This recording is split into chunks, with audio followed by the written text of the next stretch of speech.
Hello दोस्तों। दर्द भरी हिंदी कहानियाँ में आप सभी का बहुत बहुत स्वागत है। आगे बढ़ने से पहले यदि आपको यह कहानी पसंद आए तो प्लीज़ वीडियो को लाइक करें, शेयर करें और हमारी चैनल को सब्सक्राइब करना ना भूलें। तो चलिए बिना देर किए हुए कहानी की शुरुआत करते हैं। नन्ही गोरैया ने बड़ी कोशिश से अपना घोंसला बनाया था। घास के तिनके फुर्ती से बटोर कर लाती गोरैया को देखकर अंजलि के होठों पर मुस्कान आ गई। हाँ, सहज ही अपने पेट पर चला गया। पेट के उभार को सहलाते हुए ममता से भर उठी। कुछ ही दिनों में एक नन्हा मेहमान उसके आंगन में किलकारियां मारेगा। तार पर सूख रहे कपड़े बटोर वह कमरे में आ गई। कपड़े रखकर रसोई की तरफ मुड़ी ही थी कि तभी डोरबेल बजी। आज तुम इतनी जल्दी कैसे आ गई? घर में घुसते मुकेश ने पूछा। आज मन नहीं किया काम पर जाने का। तबीयत कुछ ठीक नहीं है, अंजलि ने जवाब दिया। अंजलि इस आस से मुकेश के पास खड़ी रही कि तबीयत खराब होने की बात जानकर वह परेशान हो उठेगा, गले से लगाकर प्यार से उसका हाल पूछेगा। मगर बिना कुछ कहे सुने जब वह हाथ मुंह धोने बाथरूम में चला गया तो बूझी सी अंजलि रसोई की ओर चल पड़ी। शादी के 4 साल बाद अंजलि माँ बनने जा रही थी। उसकी खुशी सातवें आसमान पर थी। मगर मुकेश कुछ खास खुश नहीं था। अंजलि अकेले ही डॉक्टर के पास जाती, अपने खाने पीने का ध्यान रखती और अगर कभी मुकेश को कुछ कहती तो काम की व्यस्तता का रोना रोकर वह अपनी जिम्मेदारियों से पल्ला झाड़ लेता। वह बड़ी बेसब्री से दिन गिन रही थी। बच्चे के आने से मुकेश को शायद कुछ जिम्मेदारी का एहसास हो जाए। शायद उसके भीतर भी नन्ही जान के लिए प्यार उपजे। इस उम्मीद से वह सब कुछ अपने कंधों पर संभाले बैठी थी। कुछ ही दिनों की तो बात है, बच्चे के आने से सब ठीक हो जाएगा। यही सोचकर उसने काम पर जाना नहीं छोड़ा। जरूरत भी नहीं थी क्योंकि उसकी और मुकेश की कमाई से घर मजे से चल रहा था। पार्लर की मालकिन अंजलि के हुनर की कायल थी। एक तरह से अंजलि के हाथों का ही कमाल था जो ग्राहकों की संख्या में बढ़ोतरी हुई थी। अंजलि के इस नाजुक वक्त में सैलून की मालकिन और बाकी लड़कियां उसे पूरा सहयोग देती। उसका जब कभी जी मचलता या तबीयत खराब लगती तो वह काम से छुट्टी ले लेती। एक प्राइवेट कंपनी में मैनेजर मुकेश स्वभाव से रूखा था। उसके अधीन 2-4 लोग काम करते थे। उसके ऑफिस में एक पोस्ट खाली थी जिसके लिए विज्ञापन दिया गया था। कंपनी में ग्राहक सेवा के लिए योग्यता के साथ साथ किसी मिलनसार और आकर्षक व्यक्तित्व की जरूरत थी। एक दिन तीखे नए नक्शों वाली नैना नौकरी के आवेदन के लिए आई। उसकी मधुर आवाज और व्यक्तित्व से प्रभावित होकर और कुछ उसके पिछले अनुभव के आधार पर उसका चयन कर लिया गया। मुकेश के अधीनस्थ होने के कारण उसे काम सिखाने की जिम्मेदारी मुकेश पर थी। नैना उन लड़कियों में से थी जिन्हें योग्यता से ज्यादा अपनी सुंदरता पर भरोसा होता है। अब तक के अपने अनुभवों से वह जान चुकी थी कि किस तरह अदाओं के जलवे दिखाकर आसानी से सब कुछ हासिल किया जा सकता है। छोटे शहर से आई नैना कामयाबी की मंजिल छूना चाहती थी। कुछ ही दिनों बाद वह समझ गई कि मुकेश उस पर फिदा है। फिर इस बात का वह भरपूर फायदा उठाने लगी। नैना का जादू मुकेश पर चला तो वह उस पर कुछ ज्यादा ही मेहरबान रहने लगा। नैना बहाना बनाकर ऑफिस के कामों को टाल देती जिन्हें मुकेश दूसरे लोगों से करवाता। अक्सर बेवजह छुट्टी लेकर मौज मस्ती करने निकल पड़ती। उसे बस उस पैसे से मतलब था जो उसे नौकरी से मिलते थे। साथ में काम करने वाले मुकेश के दबदबे की वजह से नैना की हरकतों को नजरअंदाज कर देते। अपने यौवन और शौक अदाओं के बल पर नैना मुकेश के दिलो दिमाग में पूरी तरह उतर गई। उसकी और मुकेश की नज़दीकियां बढ़ने लगी। काम के बाद दोनों कहीं घूमने निकल जाते। उसे खुश करने के लिए मुकेश उसे महंगे तोहफे देता। आए दिन किसी 5 सितारा होटल में लंच या डिनर पर ले जाता। मुकेश का मकसद नैना को पूरी तरह से हासिल करना था। और नैना भी खूब समझती थी कि क्यों मुकेश उसके आगे पीछे भौरों की तरह मंडरा रहा है। पहले मुकेश ऑफिस से घर जल्दी आता था तो दोनों साथ में खाना खाते। अब देर रात तक अंजलि उसका इंतजार करती रहती और फिर अकेली खाकर सो जाती। कुछ दिनों से मुकेश के रंग ढंग बदल गए थे। ऑफिस में भी सज धज कर जाता। उधर इन सब बातों से बेखबर अंजलि नन्हे मेहमान की कल्पना में डूबी रहती। उसकी दुनिया सिमट कर छोटी हो गई थी। एक रोज धोने के लिए कपड़े निकालते वक्त उसे मुकेश की पैंट की जेब से फिल्म के 2 टिकटें मिले। उसे थोड़ी हैरानी हुई। मुकेश फिल्मों का शौकीन नहीं था। कभी कोई अच्छी फिल्म लगी होती तो अंजलि ही जबरदस्ती उसे खींच ले जाती। उसने मुकेश से इस बारे में पूछा। टिकट की बात सुनकर वह कुछ पका गया। फिर तुरंत संभलकर उसने बताया कि ऑफिस के एक सहकर्मी के कहने पर वह चला गया था। बात आई गई हो गई। इस बात को कुछ ही दिन बीते थे कि एक दिन मुकेश के बटुए में अंजलि को सुनार की दुकान की एक पर्ची मिली। संकित अंजलि ने मुकेश के घर लौटते उस पर सवालों की बौछार कर दी। नैना को जन्मदिन में देने के लिए मुकेश ने एक गोल्ड रिंग बुक करवाई थी। लेकिन किसी शातिर अपराधी की तरह मुकेश उस दिन सब ये झूठ बोल गया। अपने होने वाले बच्चे का वास्ता देकर उसने अंजलि को यकीन दिला दिया कि उसके दोस्त ने अपनी पत्नी को सरप्राइज देने के लिए पर्ची उसके पास रखवाई है। इस घटना के बाद से मुकेश कुछ सतर्क रहने लगा, अपनी जेब में कोई सबूत नहीं छोड़ता था। अंजलि की डिलीवरी का समय नज़दीक था। मुकेश ने उसके जाने का इंतजाम कर दिया। अंजलि अपनी माँ के घर चली आई। अपने मायके पहुंचने के कुछ ही दिन बाद ही अंजलि ने एक बेटे को जन्म दिया। उसकी खुशी का ठिकाना नहीं था। उसके दिन रात नन्हे आयुष के साथ बीतने लगे। 4 दिन अंजलि और बच्चे के साथ रखकर मुकेश ऑफिस में जरूरी काम की बात कहकर लौट आया। अंजलि के न रहने पर वह अब बिल्कुल आजाद पंछी था। उसकी और नैना की प्रेम लीला परवान चढ़ रही थी। ऑफिस में लोग उनके बारे में दबी छिपी बातें करने लगे थे, मगर मुकेश को अब किसी की परवाह नहीं थी। वह हर हालत में नैना का साथ चाहता था। कुछ महीने बीते तो अंजलि ने मुकेश को फ़ोन करके बताया कि वह अब घर आना चाहती है। जवाब में मुकेश ने अंजलि को कुछ दिन और आराम करने की बात कही। अंजलि को मुकेश की बात कुछ जची नहीं, मगर उसके कहने पर वह कुछ दिन और रुक गई। 3 महीने बीतने को आए, मगर मुकेश उसे लेने नहीं आया। तो उसने मुकेश को बताए बिना खुद ही आने का फैसला कर लिया। दरवाजे की घंटी पर बड़ी देर तक हाथ रखने पर भी जब दरवाजा नहीं खुला तो अंजलि को फिक्र होने लगी। आज इतवार है, ऑफिस नहीं गया होगा। दरवाजे पर ताला भी नहीं है, इसका मतलब कहीं बाहर भी नहीं गया है। तो फिर इतनी देर क्यों लग रही है उसे दरवाजा खोलने में, वह सोचने लगी। कंधे पर बैग उठाए और एक हाथ से बच्चे को गोद में संभाले वह अनमनी सी खड़ी थी कि खटाक से दरवाजा खुला। एक बिल्कुल अनजान लड़की को अपने घर में देख अंजलि हैरान रह गई। वह कुछ पूछ पाती उससे पहले नैना बिजली की तेजी से वापस अंदर चली गई। मुकेश ने अंजलि को यूं इस तरह अचानक देखा तो उसकी सिट्टी पिट्टी गुम हो गई। उसके माथे पर पसीना आ गया। उसका घबराया चेहरा और घर में एक पराई औरत को अपनी गैर मौजूदगी में देख अंजलि का माथा ठनका। गुस्से में अंजलि की त्योरियां चढ़ गई। पूछा, कौन है यह और यहाँ क्या कर रही है तुम्हारे साथ? मुकेश अपने साथी दिमाग के घोड़े दौड़ाने लगा। नैना उसके माथत काम करती है। यह बताने के साथ ही उसने अंजलि को एक झूठी कहानी सुना डाली कि किस तरह नैना इस शहर में नहीं आई है। रहने की कोई ढंग की जगह न मिलने की वजह से वह उसकी मदद इंसानियत के नाते कर रहा है। तो तुमने यह मुझे फ़ोन पर क्यों नहीं बताया? तुमने मुझसे पूछना भी ज़रूरी नहीं समझा कि हमारे साथ कोई रह सकता है या नहीं? यह आज ही तो आई है और मैं तुम्हें बताने ही वाला था कि तुमने आकर मुझे चौंका दिया। और देखो ना, मुझे तुम्हारी और मुन्ने की कितनी याद आ रही थी। मुकेश ने उसकी गोद से लेकर आंसू को सीने से लगा लिया। अंजलि का शक अभी भी दूर नहीं हुआ कि तभी नैना बेहद मासूम चेहरा बनाकर उसके पास आई। मुझे माफ़ कर दीजिए, मेरी वजह से आप लोगों को तकलीफ़ हो रही है। वैसे इसमें इनकी कोई गलती नहीं है। मेरी मजबूरी देखकर इन्होंने यहाँ मुझे रहने को कहा। मैं आज ही किसी होटल में चली जाती हूँ। इस शहर में बहुत से वुमन हॉस्टल भी तो हैं। तुमने वहाँ पता नहीं किया? अंजलि बोली, जी हैं तो सही, लेकिन सब जगह किसी जान पहचान वाले की गारंटी चाहिए, और यहाँ मैं किसी को नहीं जानती। मुकेश और नैना अपनी मकारी से अंजलि को शीशे में उतारने में कामयाब हो गए। अंजलि उन दोनों की तरह चालाक नहीं थी। नैना की अकेली औरत होने की बात से उसके दिल में थोड़ी सी हमदर्दी जाग उठी। उनका गेस्ट रूम खाली था तो उसने नैना को कुछ दिन रहने की इजाज़त दे दी। मुकेश की खुशी का ठिकाना न रहा। एक ही छत के नीचे पत्नी और प्रेमिका दोनों का साथ उसे मिल रहा था। वह अपने को दुनिया का सबसे खुशनसीब मर्द समझने लगा। अंजलि के आने के बाद मुकेश और नैना की प्रेम लीला में थोड़ी रुकावट तो आई, पर दोनों अब होशियारी से मिलते जुलते।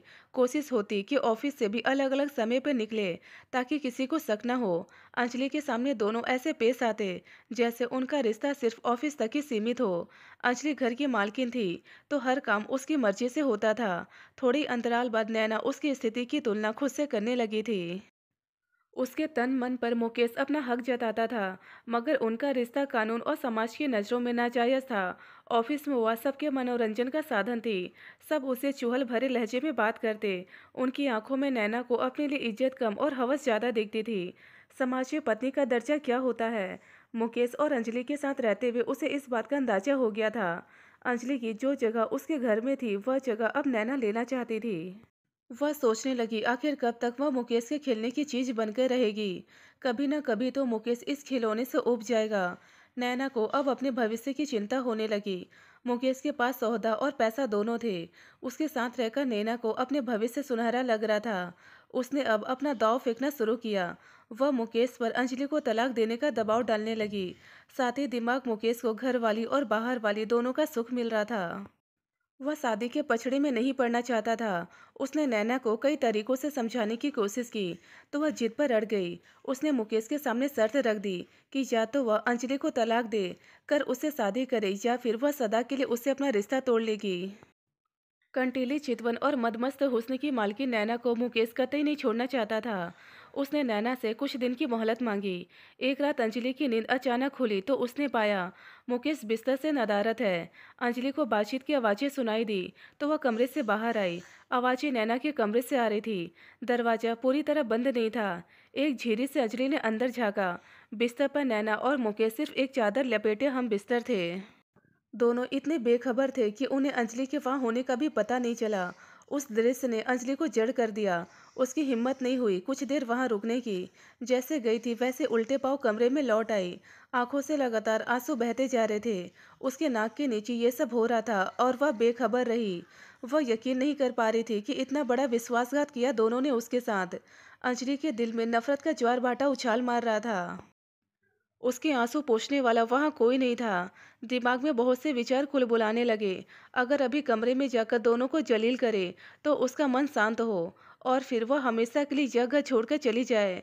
फिर उसे ख्याल आया कि वह क्यों अपना घर छोड़कर जाए। यहाँ से जाएगी तो नैना, जिसने उसके सुहाग पर डाका डाला। अपने सोते हुए बच्चे पर नजर डाल अंजलि ने खुद को किसी तरह संयत किया और फिर एक फैसला ले लिया। अंजलि को नींद में बेखबर समझ बड़ी देर बाद मुकेश अपने कमरे में लौट आया और चुपचाप बिस्तर पर लेट गया, मानो कुछ हुआ ही नहीं। दूसरी सुबह जब नैना ऑफिस के लिए निकल रही थी, तभी अंजलि ने उसका रास्ता रोक लिया। बोली, सुनो नैना, अब तुम यहाँ नहीं रह सकती, इसलिए आज ही अपना सामान उठाकर चली जाओ। अंजलि की आंखों में उसके लिए नफरत के शोले धधक रहे थे। यह क्या कह रही हो तुम? नैना कहीं नहीं जाएगी। मुकेश ने बीच में आते हुए कहा, मैंने बोल दिया है, इसे जाना ही होगा। मुकेश की सह पाकर नैना मुकेश के साथ खड़ी हो गई तो अंजलि के तन बदन में आग लग गई। एक तो चोरी, ऊपर से सीना चोरी। नैना की ढिठाई देखकर अंजलि से रहा नहीं गया। गुस्से की ज्वाला में उबलती अंजलि ने नैना की बाह पकड़कर उसे लगभग धकेल दिया। तभी एक जोरदार तमाचा अंजलि के गाल पर पड़ा। वह सन्न रह गई। एक दूसरी औरत के लिए मुकेश उस पर हाथ उठा सकता है? वह सोच भी नहीं सकती थी। उसकी आंखें भर आई। मुकेश के रूप में एक अजनबी वहां खड़ा था, उसका पति नहीं। किसी जख्मी शेरनी से गुराकर अंजलि बोली, सब समझती हूँ मैं। तुम इसे यहाँ क्यों रखना चाहते हो? कल रात अपनी आंखों से देख चुकी हूँ तुम दोनों की घिनौनी करतूत। मर्यादा की सारी हदें तोड़ते हुए मुकेश ने अंजलि के सामने नैना की कमर में हाथ डाल दिया और एक कुटिल मुस्कान उसके होठों पर आ गई। चलो अच्छा हुआ जो तुम सब जान गई, तो अब यह भी सुन लो, मैं नैना से शादी करने वाला हूँ और यह मेरा अंतिम फैसला है। अंजलि अवाक रह गई। उसे यकीन हो गया मुकेश अपने होश हवास में नहीं है। जो कुछ किया धरा है नैना का किया है। तुम अपने होश में नहीं हो मुकेश। यह हम दोनों के बीच नहीं आ सकती। मैं तुम्हारी बीवी हूँ, तुम हम दोनों के बीच आ रही हो। मैं अब तुम्हारे साथ एक पल भी नहीं रहना चाहता। मुकेश ने बिना किसी लाग लपेट के दो टूक जवाब दिया। अंजलि अपने ही घर में अपराधी की तरह खड़ी थी। मुकेश और नैना एक पलड़े में थे और उनका पलड़ा भारी था। जिस आदमी के साथ ब्याह कर वह इस घर में आई थी, वही अब उसका नहीं रहा तो उस घर में उसका हक ही क्या रह जाता है। बसी बसाई गृहस्थी उजड़ चुकी थी।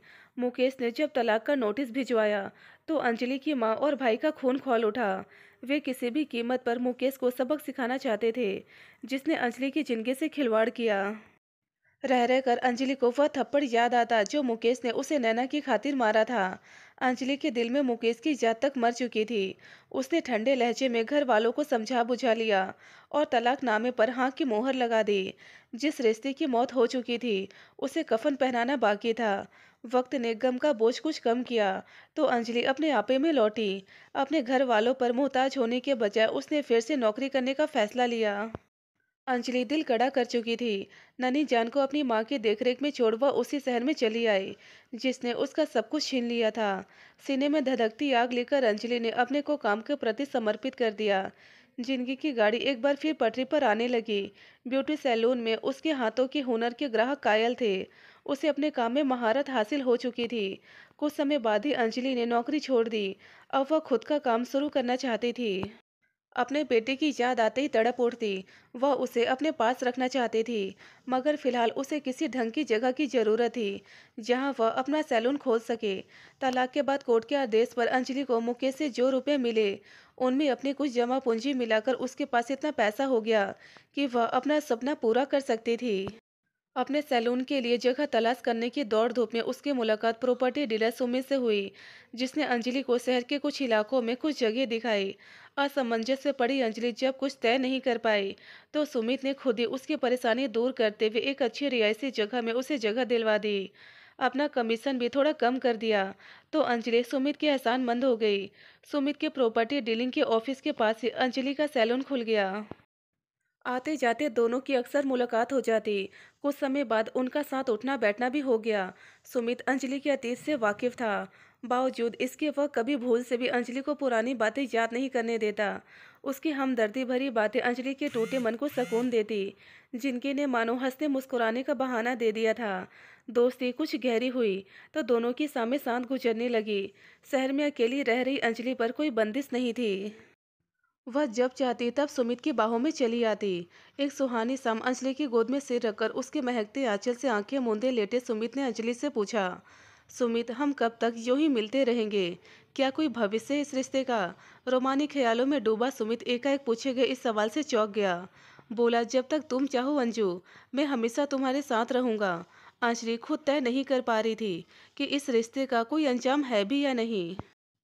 किसी की प्रेमिका बनकर प्यार का मीठा फल चखने में उसे आनंद आने लगा था, पर यह साथ ना जाने कब छूट जाए, इस बात से उसका दिल डरता था। जब सुमित ने उसे बताया कि उसके घर वाले पुराने विचारों के हैं, तो अंजलि को यकीन हो गया कि उसके तलाकशुदा होने की बात जानकर वे सुमित के साथ उसकी शादी को कभी स्वीकार नहीं करेंगे। आने वाले कल का डर मन में छिपा था, मगर अपने वर्तमान में वह सुमित के साथ खुश थी। सुमित की बाइक पर उसके साथ सटकर बैठी अंजलि को एक दिन जब मुकेश ने बाजार में देखा, तो वह नाक की तरफ फुफकार उठा। अंजलि अब उसकी पत्नी नहीं थी। यह बात जानते हुए भी अंजलि का किसी और मर्द के साथ इस तरह घूमना फिरना उसे नागवार गुजरा। उसकी कुंठित मानसिकता यह बात हजम नहीं कर पा रही थी कि उसकी छोड़ी हुई औरत किसी और मर्द के साथ गुलछर्रे उड़ाए। घर आकर मुकेश बहुत देर तक उत्तेजित होता रहा। अंजलि उस आदमी के साथ कितनी खुश लग रही थी, उसे यह बात रह रहकर दंश मार रही थी। नैना से शादी करके उसके अहम को संतुष्टि तो मिली, लेकिन नैना अंजलि नहीं थी। शादी के बाद भी नैना पत्नी न होकर प्रेमिका की तरह रहती थी। घर के कामों में बिल्कुल फूहड़ थी। उसकी फिजूल खर्ची से मुकेश अब परेशान रहने लगा था। कभी उस पर झुंझला उठता तो नैना उसका जीना हराम कर देती, तलाक और पुलिस की धमकी देती। जो शारीरिक सुख नैना से प्रेमिका के रूप में मिल रहा था, वह उसके पत्नी बनते ही नीरस लगने लगा। इसका भूत जल्दी सिर से उतर गया। अंजलि के साथ शादी के शुरुआती दिनों की कल्पना करके मुकेश के मन में बहुत से विचार आने लगे। वह एक बार फिर अंजलि के संग के लिए उत्सुक होने लगा, खाने की ताली की तरह जिसमें की भूख भी स्वाद बदलना चाहती थी। किसी तरह अंजलि के घर और सैलून का पता लगाकर एक दिन वह अंजलि के फ्लैट पर आ धमका। एक अरसे बाद अचानक उसे सामने देख अंजलि चौंक उठी कि मुकेश को आखिर उसका पता कैसे मिला और अब यहाँ क्या करने आया है। कैसी हो अंजलि? बिल्कुल बदल गई हो, पहचान में ही नहीं आ रही। मुकेश ने उसे भरपूर नजरों से घूरा। अंजलि सच संवर कर रहती थी ताकि उसके सैलून में ग्राहकों का आना बना रहे। अब वह आधुनिक फैशन के कपड़े भी पहनने लगी थी। सलीके से कटे बाल और आत्मनिर्भरता के भाव उसके चेहरे की रौनक बढ़ा रहे थे। उसका रंग रूप भी पहले की तुलना में निखर आया था। कांच के मालिंद टूटे दिल के टुकड़े बटोरते उसके हाथ लहूलुहान भी हुए थे, मगर उसने अपनी हिम्मत कभी नहीं टूटने दी। वह अब जीवन की हर मुश्किल का सामना कर सकती थी। तो फिर मुकेश क्या चीज़ थी? किस काम से आए हो? उसने बेहद उपेक्षा भरे लहजे में पूछा। उसकी बेखौफी देख मुकेश जल भुन गया, लेकिन फौरन उसने पलटवार किया। मैं अपने बेटे से मिलने आया हूँ। तुमने मुझे मेरे ही बेटे से अलग कर दिया है। आज अचानक तुम्हें बेटे पर प्यार कैसे आ गया? इतने दिनों में तो एक बार भी खबर नहीं ली उसकी। एक व्यंग्य भरी मुस्कुराहट अंजलि के अधरों पर आ गई। तुम्हें क्या लगता है मैं आंसू से प्यार नहीं करता? बाप हूँ उसका। जितना हक तुम्हारा है उतना मेरा भी है। तो तुम अब हक जताने आए हो? कानून ने तुम्हें बेशक हक दिया है, मगर वह मेरा बेटा है, अंजलि ने कहा। बेटे से मिलना बस एक बहाना था मुकेश के लिए।